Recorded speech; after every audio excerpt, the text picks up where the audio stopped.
What's up, everybody, and welcome back to Fireside Giants. I'm your host, Anthony Rivardo, joined today by Allie and Will. The gang is back together. Special occasion, preseason kicks off tomorrow evening. New York Giants, Detroit Lions. They just fought each other for 2 days straight. Now they're going to play each other in a preseason game. Giants football is officially back. So we're going to go ahead and preview this first preseason game, talk about training camp, players to watch, coaches to watch. I think we should have a discussion on Brian Daboll. It's going to be his first time calling plays with the New York Giants. That's an exciting storyline, and there are just a lot of exciting storylines right now. It's really heating up.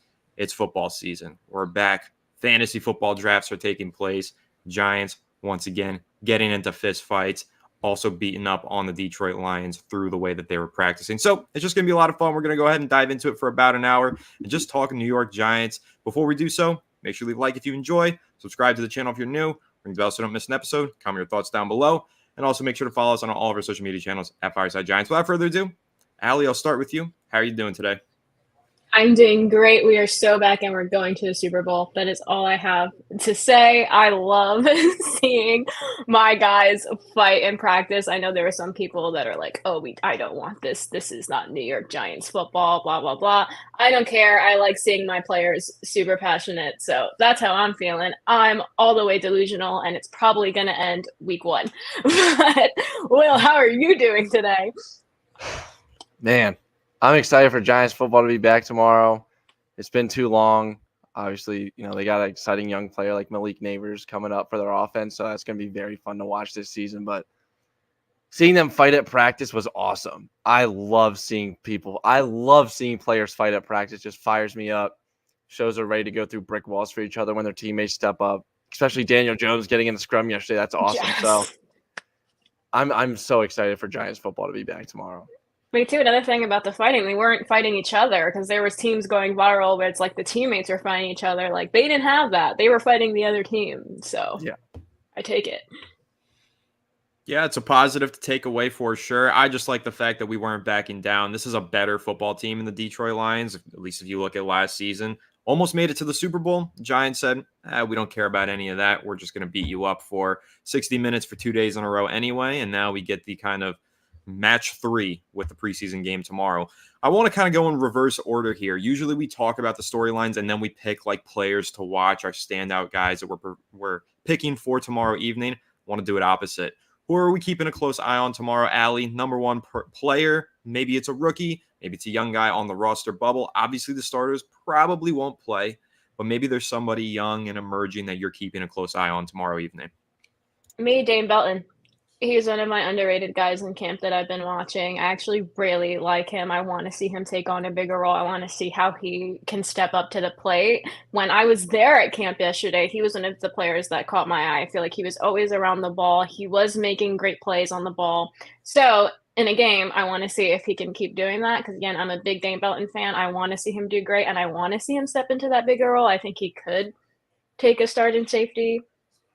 I don't know. That's just me. But he's who I'm watching. What about you, Will? Drew Phillips. I don't know what it is, but since draft day, that dude's been like my number one guy. I don't know. My cousin goes to Kentucky. He was telling me about him this summer and then just fired me up. And I think he's listed as the primary nickel on their first unofficial depth chart, which is a big sign. I know he's been tearing it up at training camp, so he's someone that I'm going to keep a very close eye on tomorrow. Yeah, you and me both of those players that you mentioned, I'm keeping a close eye on. I've been writing articles about them. We've been talking about them all week on the channel. Drew Phillips in particular, I really like that name because, he went up against Amon-Ra St. Brown this week, and he didn't back down at all. He won a lot of those reps, and Amon-Ra St. Brown is not just any other receiver. That's arguably the best pure slot receiver in the NFL right now. So to see Andrew Phillips, yeah, he lost some of those reps. Duh, he's going up against Amon-Ra St. Brown. But the fact that he won some of them is encouraging enough. And the fact that he didn't back down from him at all is also just really exciting. Dane Belton, like you mentioned, Allie, is right now currently listed as the first team free safety. So he'll probably get the start tomorrow. He obviously had a little bit of a head start on that position battle with Tyler Nubin dealing with that calf injury. But I do think Tyler Nubin is probably the player that I'm keeping a close eye on because I believe in Dane Belton. I think he's a great player, but I want to see Tyler Nubin battle back from this injury. Second-round draft pick. How does he perform in his first game action? I think that he's also a really exciting player. And one last guy that I will talk about, flipping over to the offensive side of the ball, Theo Johnson. He was listed as tight end 4 on the depth chart. A little bit perplexing. He's been getting a lot of first-team reps, so don't know why he was listed all the way down at TE4, but think he's a really awesome talent, 6'6", very athletic, scored a bunch of touchdowns at Penn State last year. And I think that he could push for tight end 1 this upcoming season. Allie, I feel like you're a big Theo Johnson supporter. I feel like I've seen you tweet your support for that rookie. How are you feeling about him as we go into tomorrow's game? I'm all in on Theo Johnson. One, gonna have my girl moment. Fangirled over him. He's a little cutie. Obviously had to root for him after that. But besides that, like you said, he's huge. I think he's an absolute beast. I feel like we all hyped up Darren Waller last year. It didn't work out. But Theo Johnson can take on that role that we thought Darren Waller was supposed to and couldn't. So I like him. And I like Bellinger as well. I don't want people to forget about Daniel Bellinger because I'm also a big Daniel Bellinger girl. And I think having both of those tight ends could be really good for our offense with the receivers we already have. So I'm excited. Theo Johnson is a grown man. That dude He's is huge. huge. Like, I mean, he just looks like a grown man out there. It doesn't look like a rookie on the field. And that's another play I'm very excited for. It's just Giants haven't had a solid tight end for, God, I mean, Forever. the longest time. Ingram was the with last us. I don't solid think he tight end was I can that good. remember is like Jake Ballard. Like, he was, I guess, Martellus Bennett for a year, but they haven't really, it's been kind of like a rotating carousel of tight ends the past 10 years. So seeing Theo Johnson come in as a rookie and doing what he's doing in training camp and looking like an absolute beast, it gives me some hope for the tight end position in the future. I'm with you. And yeah, the offense is young. The offense is budding with talent. I also do feel the same way about the secondary. The secondary, where I don't feel as excited about the offense, but I will highlight how young they are. Average age of the starters is around 22.8 years old. So pretty much all of them are brand new to being starters in the NFL. Cordell Flatt's never been a starter. Obviously, Dane Belton / Tyler Nubin never started. Andrew Phillips never started. Our longest tenured starter in the secondary is Jason Pinnock, followed closely by second-year player Deonte Banks. So that's the position group that gives me the most cause for concern. It's young, it's got potential, it's exciting, but it's very inexperienced. So I do have my reservations about what the Giants have built in their secondary. But again, I think during the preseason is where we'll get a really good idea of who is actually meant to stay in those starting positions. But back on offense, you mentioned Daniel Bellinger. I really like him. And honestly, I'm just excited to see this offense finally take shape. The offensive line looks upgraded all throughout training camp. We've got a real playmaker now in Malik Nabers. Not to diss Saquon Barkley and say that he wasn't a real playmaker, but I think we all know the value of having a real weapon in the receiving game is infinitely more important than in the running game. At least that's how I feel. But I do want to mention one player. He's on the graphic. It's not Nabers. It's Daniel Jones. He said he wants to play tomorrow. Either of you think we see him? Because I don't think there's any chance. I don't think we see him tomorrow. I think maybe we could see him in a preseason game. I don't think tomorrow, though. I feel like he could maybe play like half a quarter or play a quarter, probably like in the other games after. But I think they're just going to rest all the starters, especially after having like 2 intense practices. I don't see any of them playing. Yeah, I would agree with that too. Yeah, the last 2 practices have been very intense. Obviously, fighting has broken out a bunch of times, but I don't see them playing their starters tomorrow. Probably like game 2 for a quarter and a half or something like that, but I can't see it in game 1. Yeah, I believe last year Daniel Jones got 1 drive in total, and it was against the Carolina Panthers, and he looked spectacular. And then we got into the regular season, and we never really saw that level of Daniel Jones play again. And that kind of ties into the larger conversation of I've always been a proponent of playing the starters in the preseason. Now, I think there are select starters that you don't play.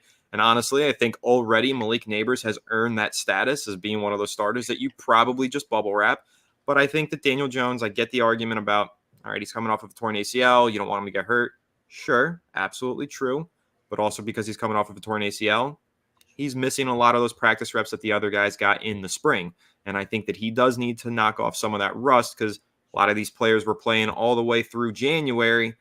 He was done playing early in November. So it's been a long time since he put the full pads and uniform on.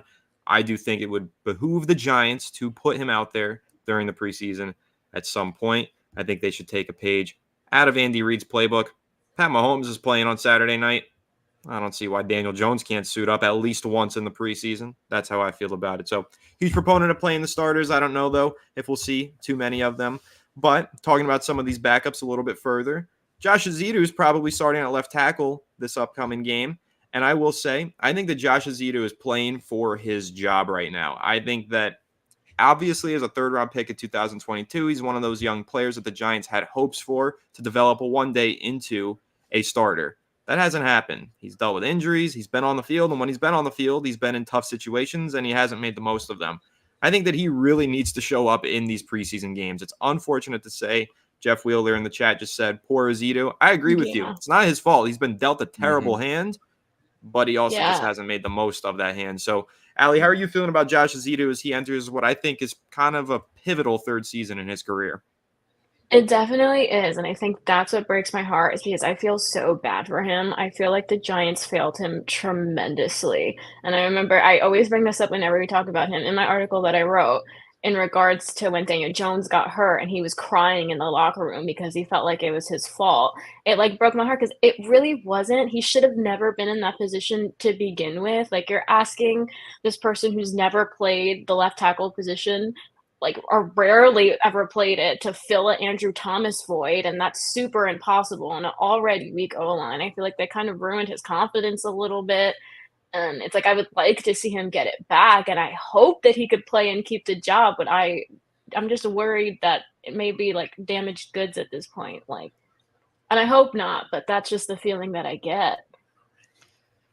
Yeah, when we drafted him in 2022, I was actually pretty excited for him. Left guard out of UNC. I mean, he was looking like he could have a future in the NFL, and then obviously Andrew Thomas gets injured last year. He has to come in and fill that void. And like Allie said, that's a hard thing to do, an all-pro left tackle. Like that's the best you can get. So Ezeudu comes in. Obviously, Daniel Jones gets hurt, and it's just gonna completely ruin your confidence. And that's something that's very hard to get back when you're a top athlete. Once you lose your confidence, you're screwed.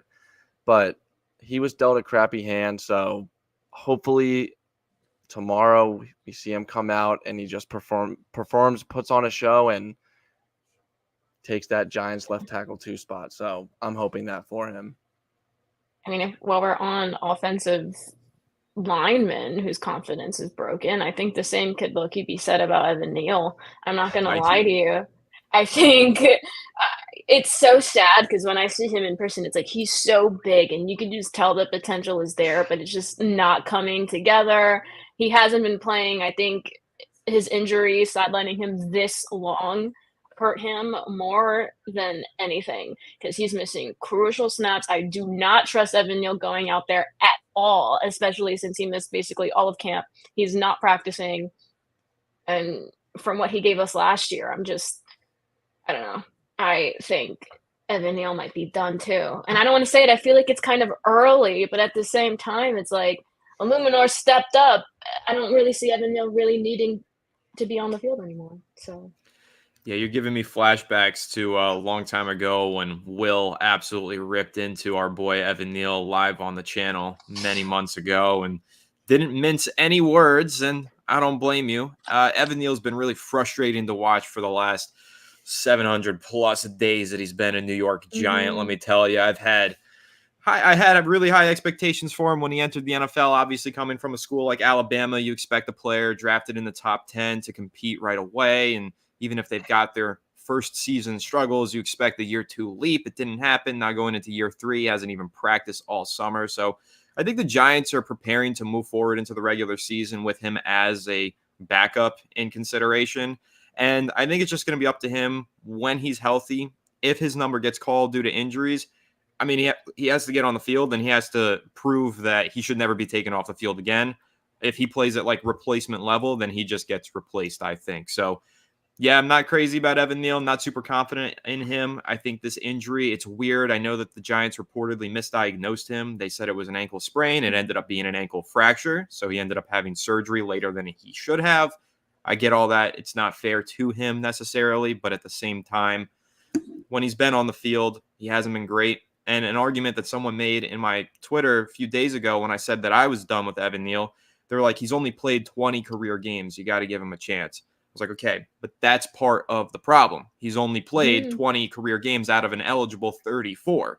Where was he for the other 14 games? If you can't stay healthy, we can't bank on you getting any better. It's similar to what Shane Bowen said about Tyler Newman last week. If you're not practicing, you are not getting better. And that's the same thing for Evan Neal. And every time we've seen him on the field, severe lack of improvement. So, yeah, I'm with you, Allie. I'm glad that you brought up Evan Neal. I'm pretty much off the bandwagon and ready to see Jermaine Illuminor just keep that right tackle job. Yeah, I love him. He's my guy at this point. Seeing him contain Hutch gave me so much joy because, like, everyone knows I am a Giants fan through and through, but I love the Detroit Lions. I love Aiden Hutchinson. I love my Michigan guy. He is so nice. We're talking number 2 overall. He is all over the field. It is so hard to keep that man away from the quarterback, and Illuminor was able to contain him. And that being done gave me so much hope for Daniel Jones. It's like now he actually has time. And if he still can't get the ball out, and if he still can't throw to Nabers, that's it. I'm calling for his head because now you're protected. At least that's what I'm thinking. So if Illuminor could keep doing that, I'm happy. Yeah, seeing Illuminor do that is like a breath of fresh air. Obviously, you have Evan Neal, who, like you said, Anthony, I'm pretty harsh on that dude. I mean, when he was drafted, I almost bought his jersey on draft night. Like, that's how high I was on him. Like, I was ready to run through a brick wall for him. I was just pumped to see how he was his first year, and obviously wasn't even close to what anyone expected. And then I was giving him the benefit of the doubt, saying Andrew Thomas had a pretty bad rookie year, and look what he did his second year, and obviously his third and fourth. Not like that for Evan Neal whatsoever. And now seeing Illuminor do what he's doing in preseason, it's like, how can you take him off the right tackle spot in favor of Evan Neal when he comes back? So he's going to have a lot of work to do. I can't lie. I have no confidence in him. I can't lie. Not even just that. I want to talk about the misdiagnosed thing because it's not a player. It's not really a coach. I feel like I have such high expectations for this training staff because I feel like the training staff got me so annoyed last year. I feel like the way they were handling all the injuries pissed me off, even down to Graham Gano still being able to kick when he was still clearly hurt. And then it ultimately lost us the game. I feel like the way they handled injuries last year was just so mind-boggling that I really hope that they don't do that this year because I will actually bash my head into a wall if I have to see a player who's obviously hurt play. It's like the same when we were losing 40-0 to Dallas and Daniel Jones is out there when he took Andrew Thomas out, he took Saquon out, he took Darren Waller out, and you still left Danny out there to die. What was the point in doing that? I just feel like the way they handled players, it was just dumb. It was so dumb. I feel like in the medical staff for the Giants for the last, it's honestly, since I've been in elementary school, has been terrible. It has been a horrible medical staff. I don't know. I know they've gone through different people on the staff and everything like that. They've replaced everyone, but it just seems like it never gets better. Through every single year, it never gets better, and it's frustrating to watch. Like Graham Gano, I went to the Jets game last year, and watching him kick, I felt bad for him, dude. I mean, I felt so bad for him. It just looked like he was in so much pain, and they're just trotting him out there in a rainy game. Like, they don't care. And then obviously it comes out that he's injured, and I don't know. The way they have handled injuries for the last 10 years has been horrible, and I'm really hoping that this year changes. But with the misdiagnosis of Evan Neal, looks like we're on the same plane. I'll provide some hope there and just say that the Giants have switched up their practice schedule this year. If you guys recall, last summer when training camp kicked off, they waited a long time to put the pads on. So they waited the first week and then some change after that. This year, they had the first week without the pads. Monday morning, they had the pads on, and they wore them 2 consecutive days. It's a big change up from last year when they took that country club approach, was how it got labeled last summer. Mm-hmm.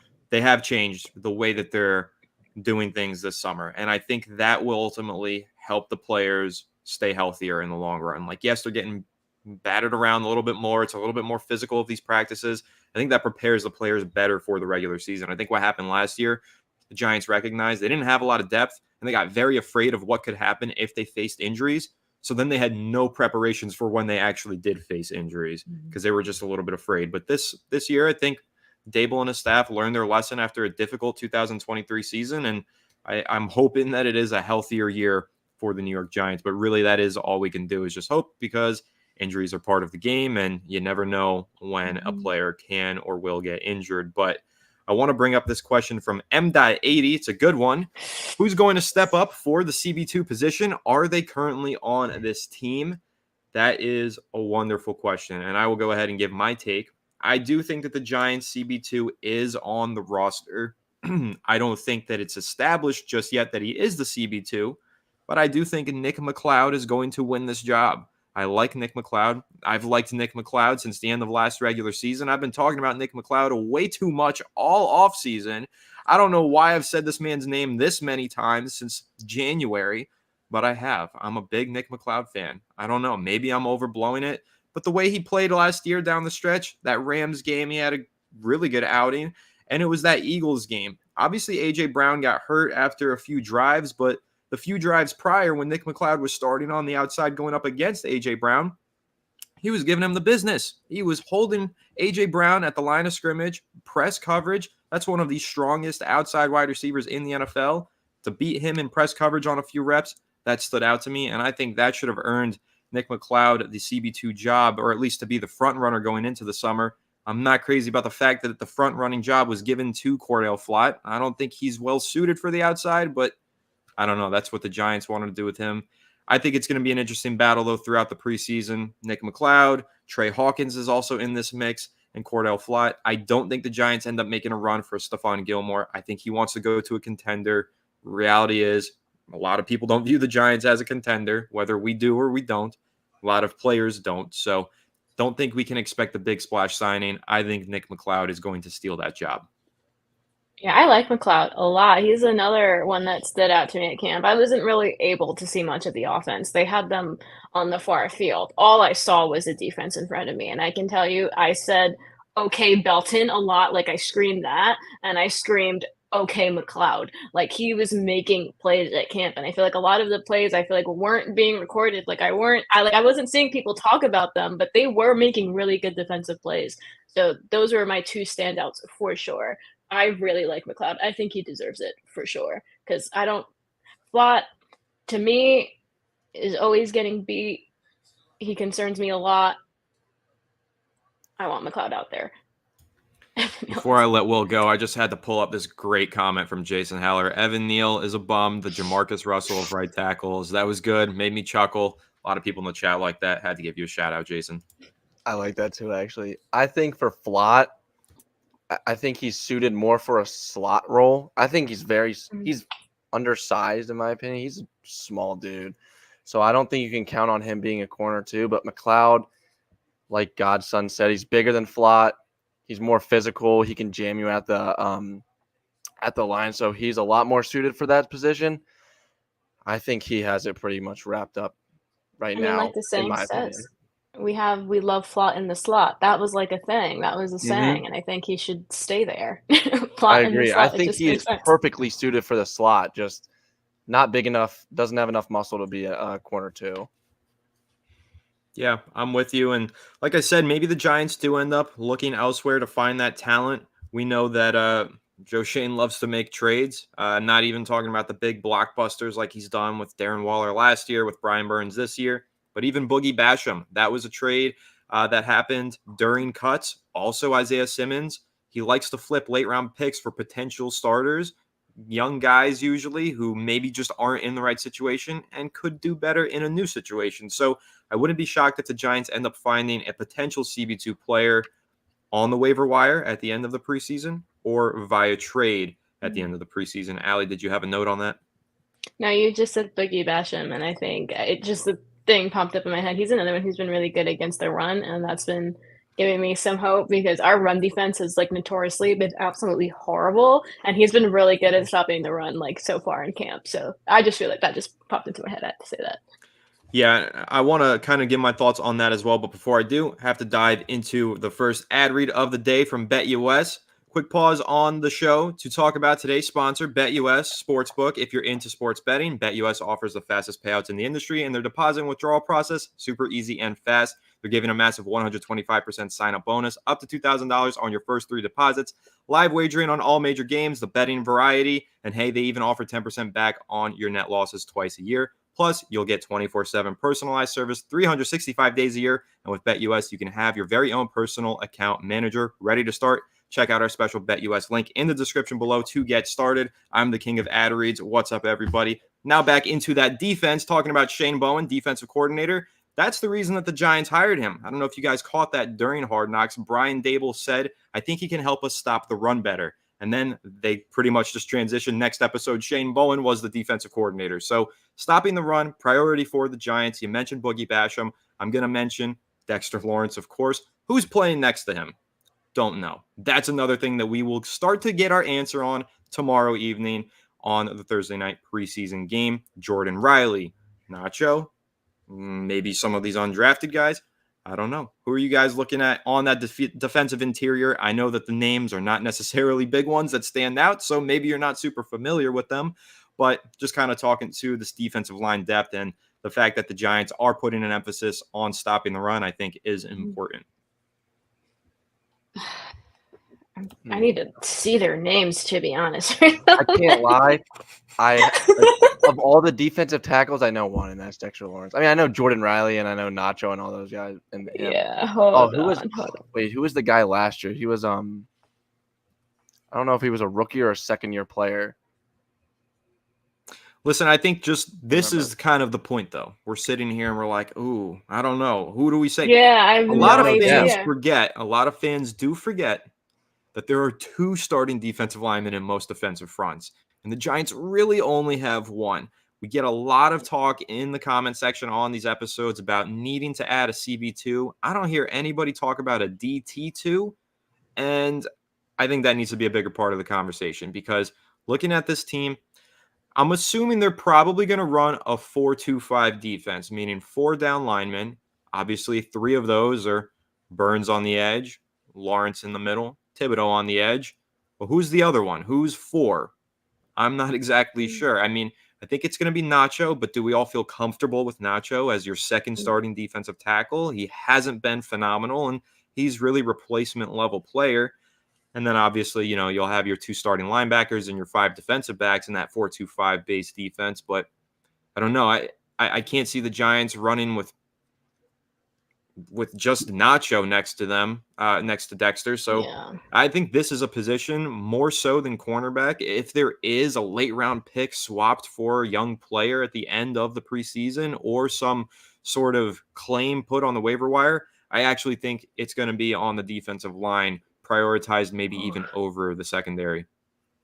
Yeah, I'm looking at who we have. I'm not confident in anybody that is there.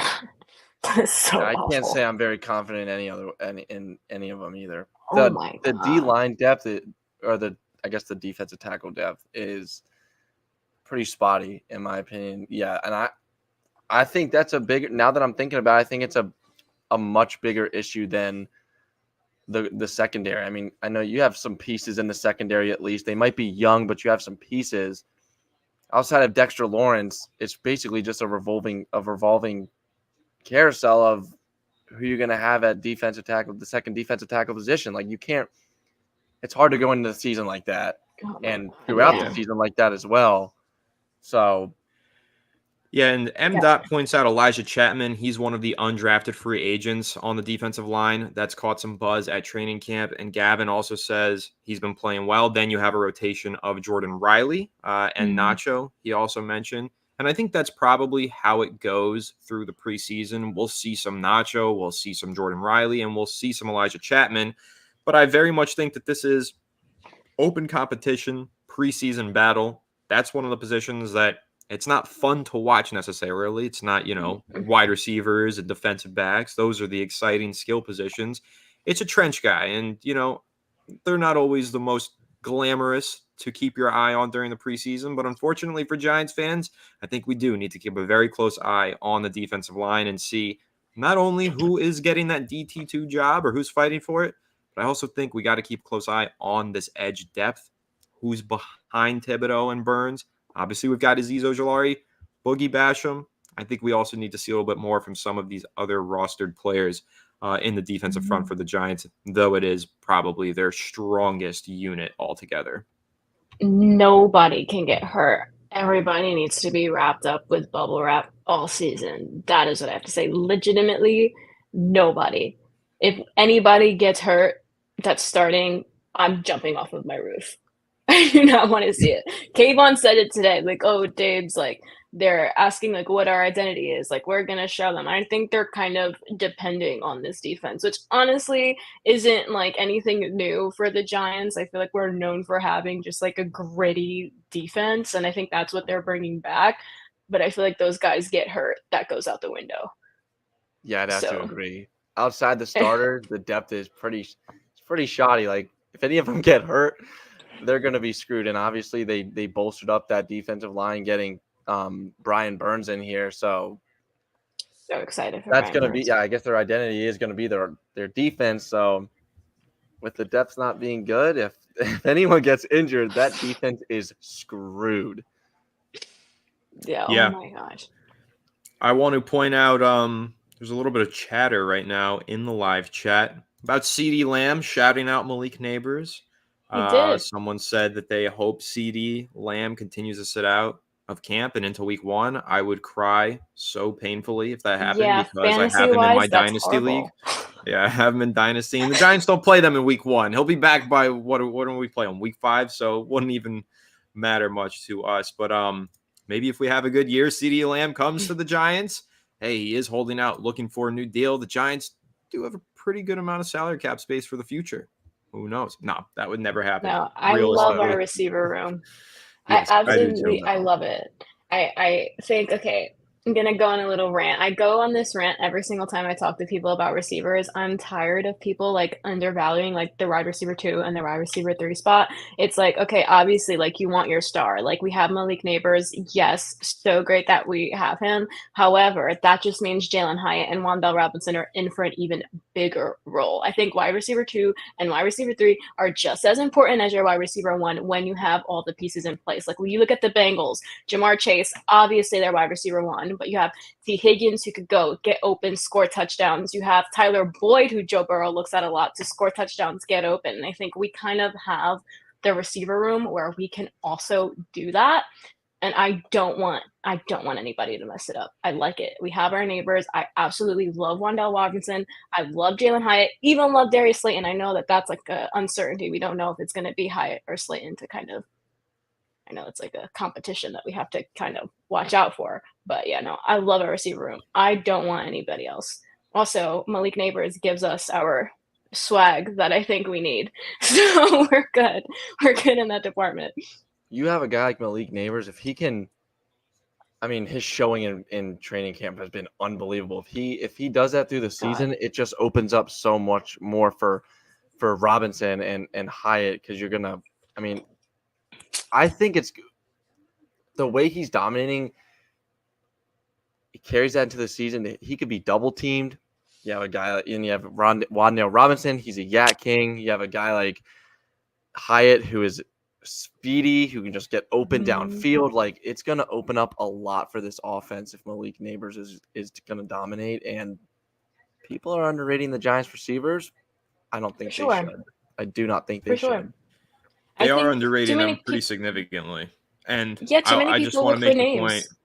I want to make the point here where if you talk depth, straight depth for this Giants receiving room, Malik Nabers is immediately a viable starter in any receiving core. And then you have a guy like Wan'Dale Robinson, who starts for the majority of teams in the NFL. Also, so does Darius Slayton.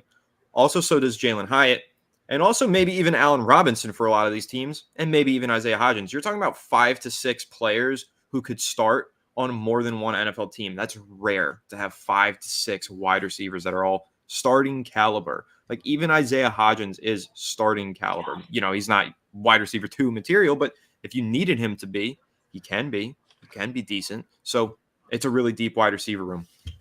He was. Hodgins was a really big focal point of our playoff run. I think once we got Hodgins, that's when we saw a lot come out of Danny, because before that, we had absolutely nobody in the receiver room. I remember being so hyped to get Hodgins. It was like, oh my gosh, we have a receiver. So I think people forget that he was instrumental to that playoff run for sure. Super underrated. It's always the argument of, no, it was Saquon. No, it was Danny. What about Hodgins? Give that man his flowers, man, because he stepped up.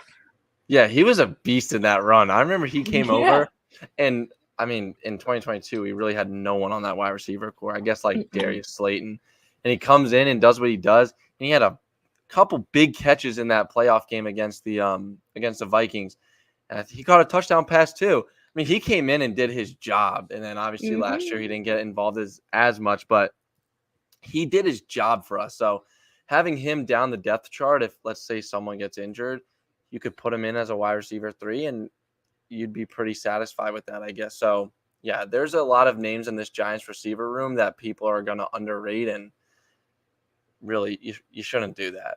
They have it's a pretty solid wide receiver room. Yeah, like I was going to say before, I think people go for that big name receiver, but I think it's not just the Giants. You look at the Green Bay Packers, I think they have one of the most underrated receiver rooms as well. Outside of Christian Watson, it's not huge names, but I love Dontavian Wicks. I love Jayden Reed. I'm even a fan of freaking Bo Melton. They also have a really good receiver room where it's the depth is there. It's just, it's not a name like CeeDee Lamb. It's not a AJ Brown. It's not a Jamar Chase or a Justin Jefferson, but that doesn't necessarily mean that the receiver room isn't complete and that they can't still compete. Mm-hmm. Yeah, I think that's where fans get mixed up, is just because a guy's not a big name doesn't mean they're not good. They can be Wan'Dale Robinson, not a big name, but he's still good. Jalen Hyatt, not a big name, but he's still good. Obviously, they're not, and not everyone's going to be CeeDee Lamb, Justin Jefferson, AJ Brown, DK Metcalf, Malik Nabers, those type of names. That doesn't mean they're not good. You shouldn't underrate them just because they don't have a big name. So I 100% agree with that. 100%. Yep, I'm in lockstep. One note that I want to make here on this receiving room, and it's on Malik Nabers in particular. We've had a lot of chatter in the comment section on Fireside Giants for the last month throughout training camp, because Nabers has been cooking everybody that he's gone up against. Nobody's been able to touch him. And that has not been necessarily fans all the time getting excited about Malik Nabers, but I've seen a lot of comments about, oh no, the secondary is terrible. The Giants need to go out there and sign a cornerback. And I just need to put it into perspective for everybody. Let's name some of the wide receivers in recent years that have come out of LSU. Of course, Odell Beckham Jr. and Jarvis Landry came out around the similar time. Years later, you had Jamar Chase. You had Justin Jefferson. Think about some of these names. Justin Jefferson and Jamar Chase are two of the best wide receivers in the NFL right now. Out of all of those guys, who holds the career receiving yards record in the program at LSU? Either of you know it? Is it Juice? It's Malik Nabers. He has more career receiving yards at LSU than anybody. So Giants fans are highlighting Malik Nabers' dominance in training camp as a way to discredit the secondary, when in reality, I don't think that they've all fully grasped and realized the talent that the Giants drafted with the number 6 overall pick. This is not just an elite prospect. This is a historically good collegiate wide receiver. It shouldn't be shocking to see him at training camp doing the things that he's doing. And I get it, because a lot of the reporters have said this is the best rookie year that they've seen from a rookie training camp that they've seen ever, comparing to OBJ and Garrett Wilson. I saw Connor Hughes making that comparison recently. I get that. It is shocking to see him performing this well, but at the same time, thinking about all of the playing time that he had in LSU and how he's able to rack up all that yardage, kid's special. And I think the Giants fans are going to very quickly realize that once we get to the regular season and he starts putting up some pretty sick numbers. For sure. I'm a Neighbor's girl. I had him over Marvin Harrison. I did too. Really? Mm-hmm. I didn't rank the prospects this year, so I can't comment on that. But yeah, I took a really strong stance during the NFL draft process, and I said a lot on this channel throughout all those live streams and videos that I did all throughout the offseason leading up to the draft. I was pretty clear my wide receiver 1 in this class Malik Nabers, I would take him over Marvin Harrison Jr. And I'm happy the board fell the way that it did and that the Giants got Malik Nabers. Obviously, there was a lot of chatter about quarterbacks, and maybe I did, maybe I didn't want one. But I always said at the end of the day, if the Giants land Malik Nabers, I would never be upset about that. In fact, I had this thing queued up and ready to go. I already had the Nabers custom jersey on draft night. It's been sitting here, providing me good luck on every podcast episode. So you guys know how I feel about OBJ. I think that not OBJ, Malik Nabers. Somebody said OBJ in the chat, and I just read it. So I think he's going to have that OBJ impact, though. Absolutely. So for sure. I know he's sick of having the OBJ comparison. I had a little debate the other day. There was someone who told me that, they think Nabers should just pay Hyatt for 13. And I was like, I don't see that ever happening, only because Nabers said before, he's not trying to be OBJ. He's not trying to live in that man's shadow. He wants to do his own thing, build his own legacy. And I think he's going to do it. I have my Malik Nabers helmet right here, right in front of me. Damn. I got it. Wait, let me get it. Hold on. I want to see that. Honestly, I think signed. Oh, my cards fell. Oh, that's so cool. Man, I need one of those. Pretty fire. I need one. I remember the OBJ hype when he was drafted. What was it? 2014 he was drafted. He missed the first 4 games of the season. What, did he have 1,300 yards that year or something like that? I mean, he was absolutely dominant. If you have Malik Nabers for all 18 games, that dude could be something special. I mean, he's going to be something special. And sure. I was talking about it with a friend yesterday. As much as I wanted a quarterback, you get a wide receiver like Malik Nabers, it's just as good as getting a guy like Drake May or Jaden Daniels, in my opinion, because he's an elite, dynamic wide receiver one that the Giants have not had since they traded away OBJ. And now you have that for, let's say Daniel Jones doesn't have the best year this year. They want to move on. They have to get a rookie quarterback. You still have a weapon for that young quarterback to come into the league with and grow with. So it worked out either way, and having a guy like Malik Nabers on this team is going to work wonders for the offense. Not only that, I hate the who's going to throw him the ball thing, because I think if you're perfect transition, because somebody just asked a question that got a little bit of a buzz in the chat. Someone pointed it out, said it was a good question. Jeff Wheeler said, we do not have Eli, and Cameron asked this question, so I'll let you go ahead and get the first crack at answering it, Allie, since you're bringing it up. But can Nabers have a better rookie season than OBJ with Daniel Jones being his quarterback? Because it is not Eli Manning, it is Daniel Jones, and fans have their reservations, and rightfully so. How are you feeling about that, Allie? Because I know that you were kind of already bringing that conversation up. I think it doesn't matter who the quarterback is. If you have a star at wide receiver, they will always find a way to be special. Mm-hmm. Garrett, honestly, I think he's better than Garrett Wilson. But you look at Garrett Wilson, he had continuous 1,000-yard seasons with a revolving door at quarterback. Same thing as the Giants. Bad offensive line, had Zach Wilson, Mike White at one point, and he still managed to rack up those yards. You look at some of D-Hop's years and some of his numbers when he had no names throwing him the ball, he was still making plays. Even sometimes on Mike Evans when he had no names at quarterback. Mike Evans was still Mike Evans. So if you're a special receiver, it doesn't matter who's throwing you the ball, you're going to get the ball. And that's how Nabers is. You see him constantly trying to catch the ball. Even if Danny does throw a bad ball, Nabers still wants to catch it. He's still going to find a way to make a play on the ball. I think he's still going to show up. It doesn't matter who's at quarterback. Drew Lock could be out there. Tommy DeVito could be out there. Nabers is going to be making plays. That's the way I see it. I agree with you. I will say there's a term that I like to use for some of those star-studded receivers that step into the NFL with bad quarterbacks. I call it idiot-proof. Some of these wide receivers are truly idiot-proof. It doesn't matter who you have under center. They're so good. They're going to be open so often that even I could probably hit them on a 5-yard slant route, probably Allie and Will as well. A player like Malik Nabers, he's going to get open enough to where he's going to get the ball. It is true. We don't have the Patrick Mahomes or Josh Allen talent under center. Obviously not. But even with Daniel Jones or whoever is under center for the entirety of the season, it just doesn't matter. Malik Nabers, he's going to be open. He's going to get the ball. And on top of that, his yards after the catch ability. He doesn't even need to get hit on deep balls. It's not even about, do we have the accuracy to hit him on 40-yard passes? Maybe we don't. All right, maybe we don't hit him on a ton of deep plays. But if you watched him at LSU, you know that I think 40% of his yards were after the catch.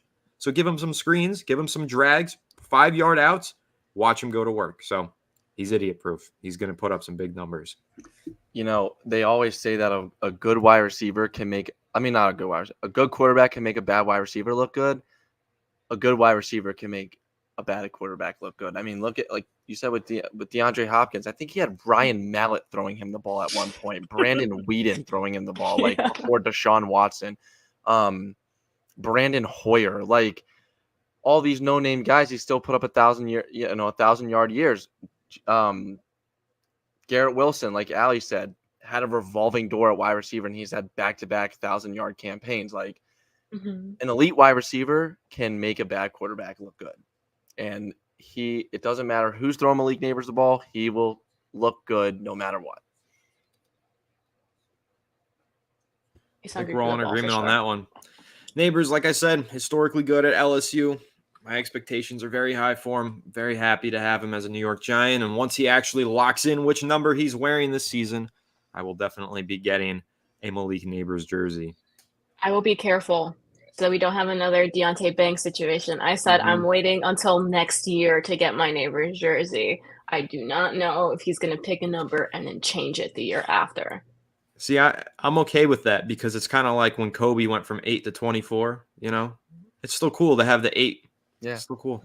So. I mean, I'm stuck with a 2-5 Banks jersey. He hates the number 2-5. It makes me hate that jersey so much. The only way that Nabers is going to end up changing his number next year is if number 8 becomes available. So we'll see. Think that's something we have to be. Okay, I am a big Daniel Jones girl. We know this. I have his poster hanging like in my room. I want the best for Daniel Jones, but I'm also just super realistic. I went in with super high expectations last year, and I was so let down. And I know it wasn't all his fault, but at the same time, I'm like, dude, you can't stay healthy. I am tired of like having to go through this. Like, no, he has a bad offensive line. He has this. Like, I'm tired of doing that for you, dude. Like, please just play good football. And if he can't do that, he can leave. And if so, Nabers is going to take the 8, and I'm going to want to buy that jersey. So I'm going to be waiting out because I don't know. I don't know how Daniel Jones is going to play. It makes me so freaking nervous. I don't like the injury he's coming off of. I really don't.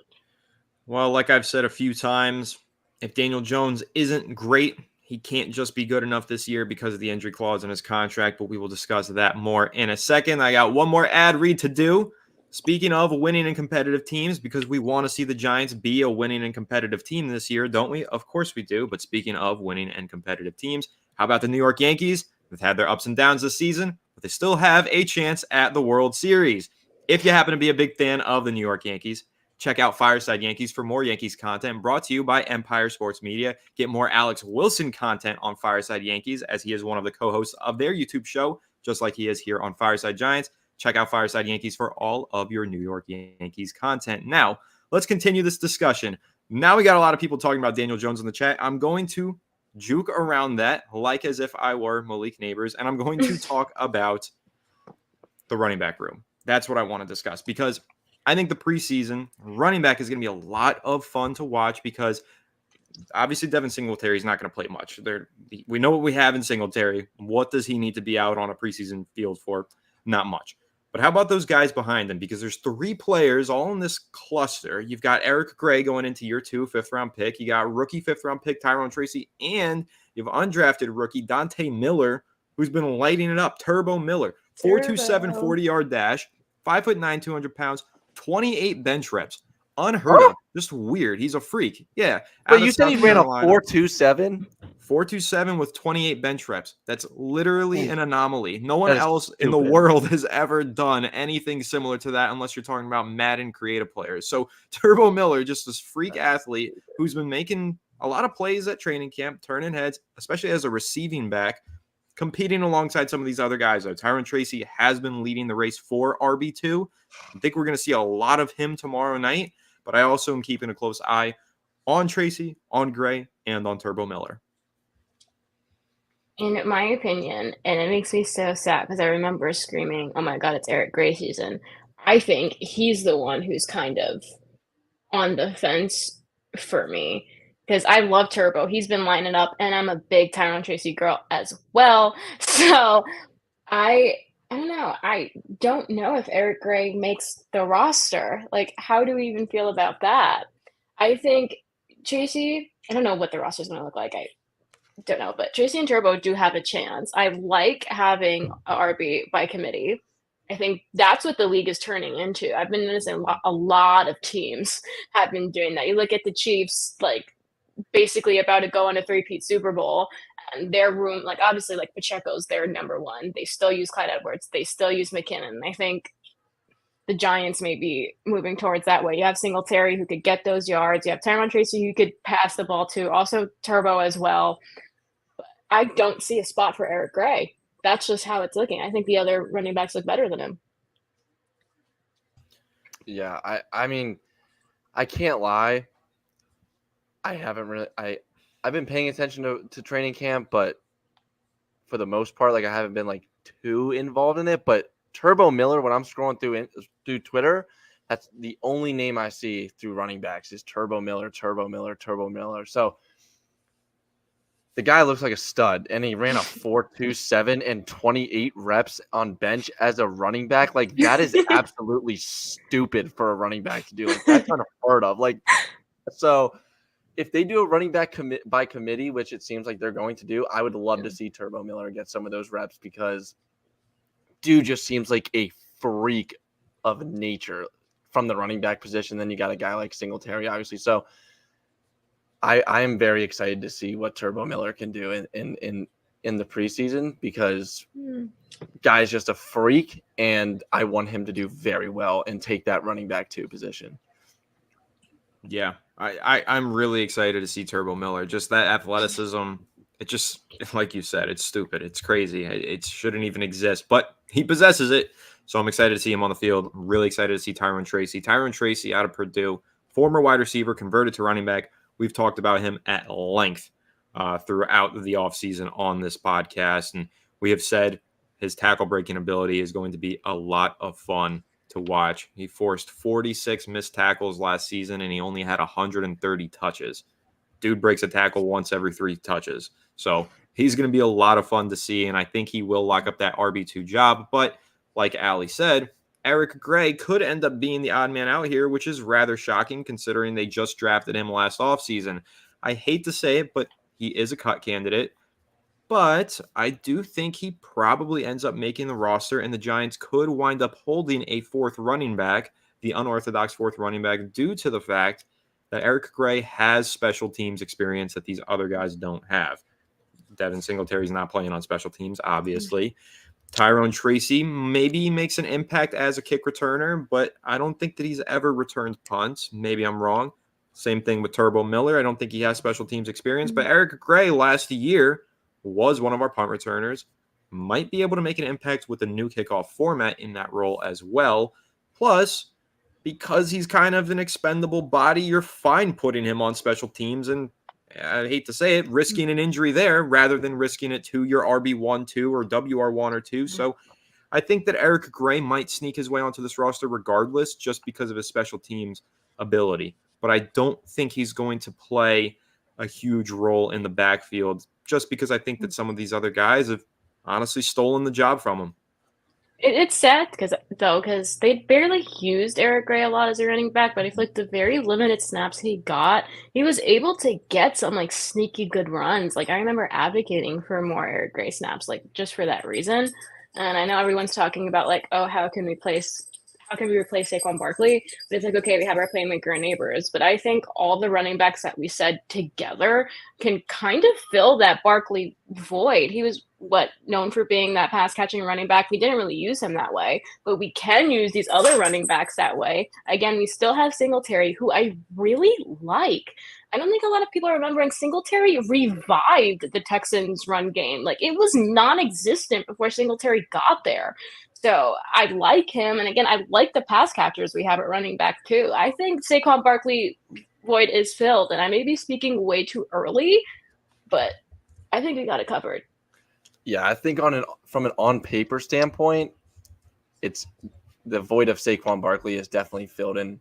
Now having an elite wide receiver 1 like Malik Nabers definitely helps that too, because Saquon was doing everything. So now you don't have to just rely on one running back to be your entire offense. Mm-hmm. Now you can rely on You have Singletary. You have Tyrone Tracy. You have Miller. Like, you have these guys that can combine and turn into Saquon Barkley. I know it's not Saquon Barkley himself, but they can do a pretty decent. It seems like they could do a pretty decent job at filling that void. And actually, I was very happy when we signed Singletary in free agency. I think he is a pretty undervalued running back, and he, like you said, Allie, he did revive that Texas run game. So the Giants fans should be very excited about Devin Singletary.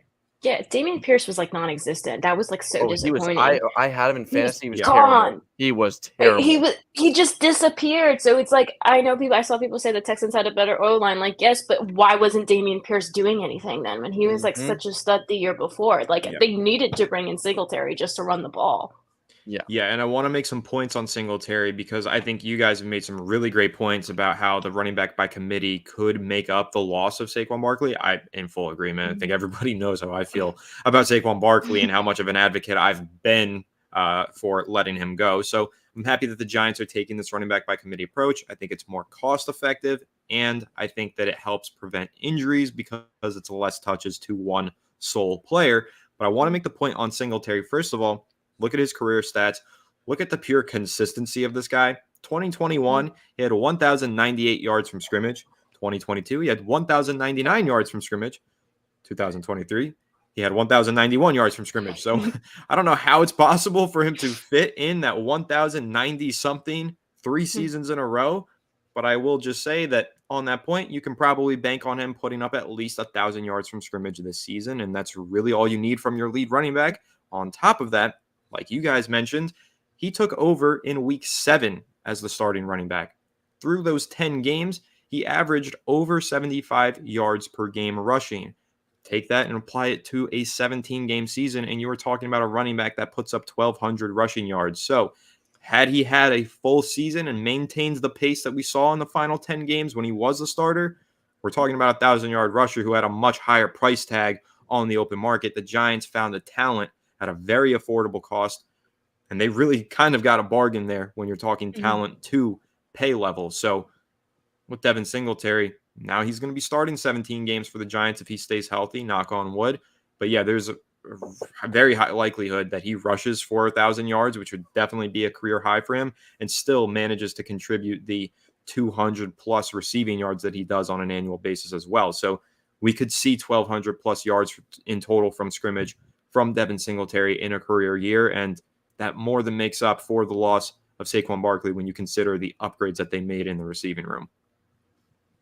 Oh, for sure. And then you look at the Daboll familiarity as well. I think that's something he also has under his belt. So it's not even like he's learning anything new. He knows how Daboll likes to run his offense.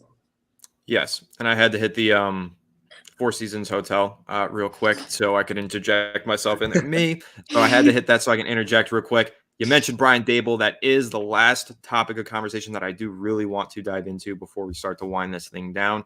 Brian Daboll's calling plays tomorrow. That is the number one thing that I am most excited about. I don't know about anybody else. I haven't seen enough people talking about this, to be honest. I see a lot of chatter about CB2, RB2, offensive line, defensive line. I don't care. Brian Daboll is calling plays tomorrow, guys. Like, this is the first time we are watching Brian Daboll call plays that we know of. To be fair, that we know of, because he probably called plays in some of those games last year, especially down the stretch when we started to finally win and show a confident offense. I have a feeling Brian Daboll had a lot more to do with that than he's willing to admit, but Brian Daboll calling plays tomorrow. I'm excited for it. Anything that you guys are kind of taking away from that or looking forward to with that particular storyline? How are we feeling about Daboll taking over as the play caller? I am excited for it too. I just want consistency on the offense. That was another thing that bugged me. I feel like there was a lot of chatter about, Kafka calling plays one game, next game it was Dabes, then it was back to Kafka, then it was Dabes. And I think that's another reason why the offense looked like such a mess. We already know Daboll's an offensive mind, and we already know the plays that he could call. We saw it in Buff. We saw it with Josh Allen. We saw the growth that he had.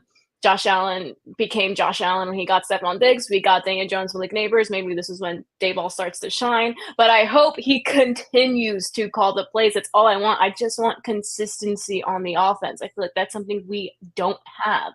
And if you keep going back and forth between who's calling plays, that's that has to confuse the players just a little bit. I'm sure Kafka probably has a different way he likes to run the offense, and Brian Daboll has his own way. So let the players get used and accustomed to one person calling the plays and stick to it. So I'm excited to see it, but I just want it to stay that way.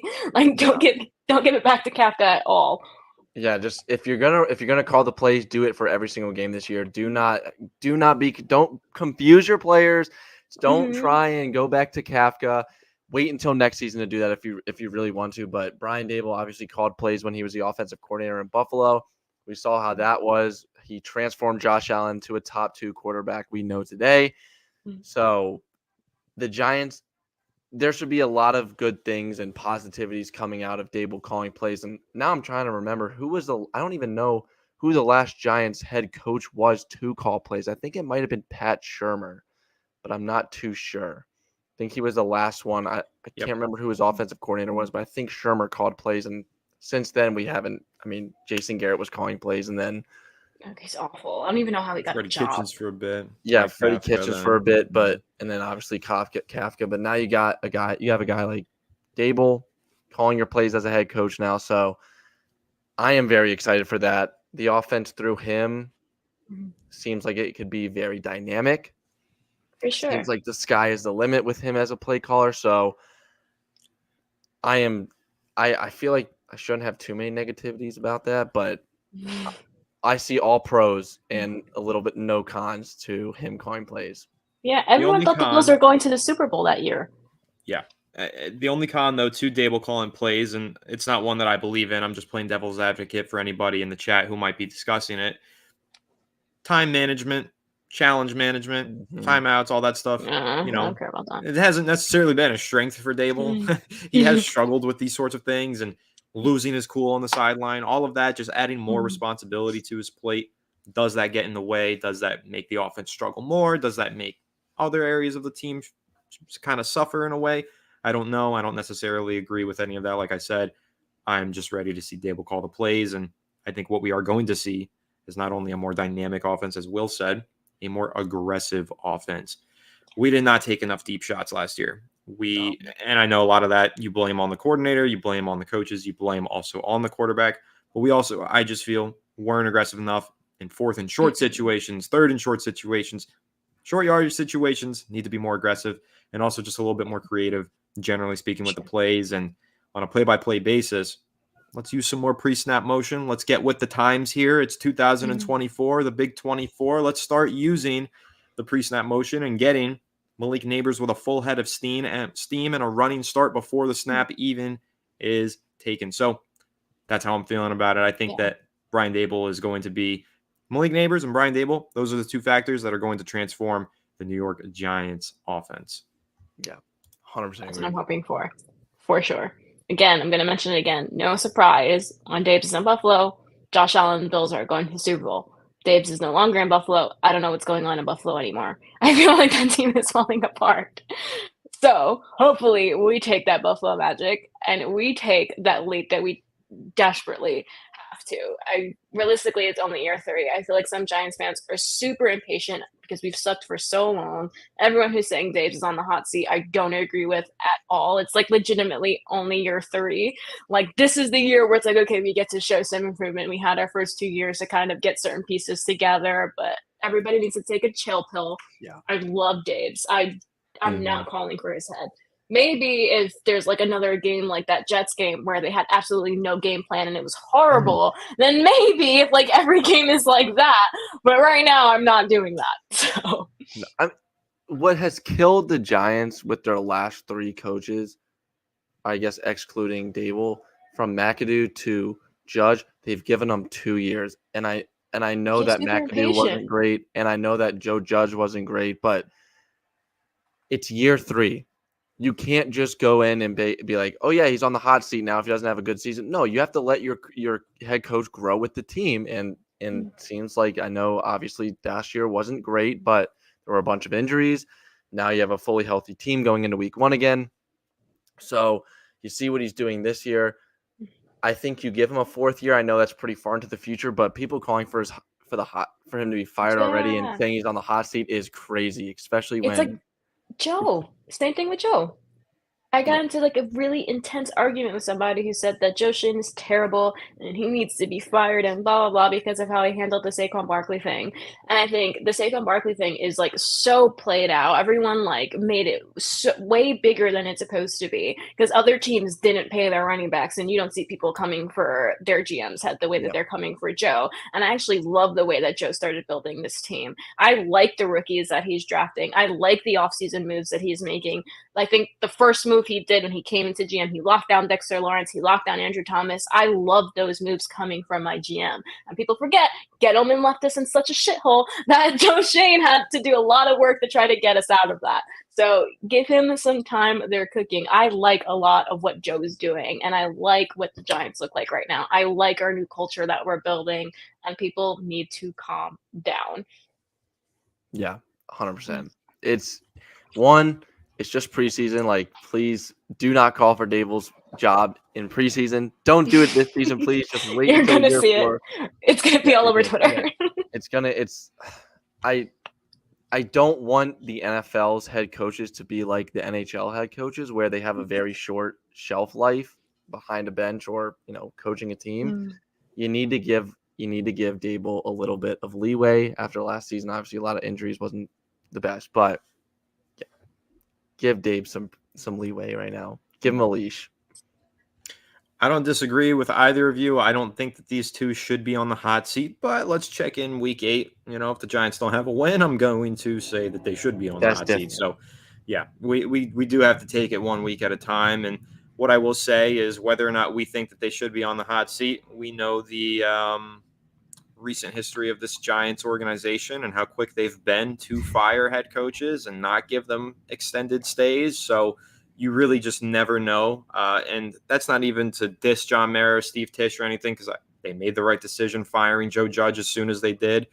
You could argue that maybe Pat Shurmur deserved longer. I don't argue that. I think the Giants I will argue that. Sure, and you can. People will make that argument. But I do think that we just have to keep in mind with Brian Daboll, he probably knows that he needs to perform this year. Whether we think he should be on the hot seat or not, he probably is in the eyes of management. And on that point, I like that he's going down swinging. If he goes down, he's going down calling the plays and running the show all himself. And I think that is awesome. He's also going down 55 pounds lighter. Shout out to Brian Daboll for dropping all that weight this offseason. He does. He's awesome. It's just me. You guys are lagging like crazy. I'm hearing like robots. Yep, just you. So I think that's a good place to probably call this thing. We're winding down anyway. I will, before we send it off, though, I will ask fun question to end it, as I always do, because I am such a fun, nice guy, trademark. Allie, who's starting the fight tomorrow? Who's starting the fight? Oh, my gosh. If Drew Phillips is playing, I see Drew Phillips swing, and he was swinging a lot in camp, and honestly, it'll make me kind of excited to see. Do I have to say someone that's going to be can I say Andrew Thomas? Because I really want to see him beat the crap out of him. He's not going to play tomorrow. I know he's not, but I really want to see him beat the crap out of someone. Honestly, if Jalen Hyatt's play tomorrow, he could get feisty. I could see him getting into it with somebody. I don't know. He looks like he can get feisty. He's a short little dude, but he's pretty he's sure. big, so he could put someone on their ass. So that's who I'm going with, Jalen Hyatt. Yeah, for sure. I'm going with an offensive lineman. I don't know who. I don't know which one. But I think an offensive lineman is just going to – I think a quarterback's going to get hit, and one of the offensive linemen is just going to get pissed off, and there's going to be a brawl. Is Shane Lemieux still on this team? No, and thank the freaking Lord. Dude, I was going to say he's going to get into a fight with somebody. Yeah. Shane Lemieux's not here, and we're happy about that. That's for sure. Wait, what about the guard from UConn? Is he still here? Marcus McKethan is still here. No, not Marcus McKethan. I think he was the 2021 draft. Can't remember what his name is, but he was from UConn. Oh, yeah. UNC is Marcus McKethan. UConn was Matt Parrott. Matt Parrott. Is he still here? Because I want to see him get into a fight. Damn, dude, I am behind. Crap. Yeah, catch up, bro. I'm ready for round 3 though, because I said it when I previewed this live stream. Detroit gritty team. Their slogan is all grit. That's their what mantra. they built their whole team off of. And the Giants brought it to them. They didn't seem like they could keep up, and I think it pissed them off. So I think they're ready to fight as well. Yeah, no. It's going to go down tomorrow. Oh, yeah. It's going to be a lot of fun. I can't wait for it, and I also can't wait to keep doing this every Wednesday night as long as the two of you will continue to join me. I'll at least be here. We'll see if you I'll guys be here. are joining me. So, I should be here. all right, then. I don't know. All right. Well, I hope you are. Absolutely no But at the way. very least, the two of us got this every single week. Everybody, please subscribe, like, stay tuned. Maybe we'll even go ahead and do some game live streams. We tested that out last year. If there's a market for that, if you guys want us to live stream during the games and live react, let us know down below. It's going to be a lot of fun, though, this season on Fireside Giants. So before we go, Allie, any last words? Let's go, Giants. There you go. Will, anything? Anyone remember Henry Hynoski? Yes, the Rhinoceros. That's Yeah, my guy. I just want to love put that him. out there. I love that guy so much. I cried when he signed with the Lions. Just want to put that out there. Fair enough. So on that note, it's F the Lions. The Giants are. This is the Henry Hynoski revenge game for some reason out of nowhere. That's what this is. So go Rhinoceros, go Giants, and make sure to leave a like if you enjoyed this episode. Subscribe to the channel if you're new. Ring the bell so you don't miss an episode. Comment your thoughts down in the comment section. If you're listening to Apple or Spotify, make sure to leave us a 5-star review. Go ahead and follow us on all our social media channels at Fireside Giants. Without further ado, catch you on the next one. Have a good one, and let's go Giants.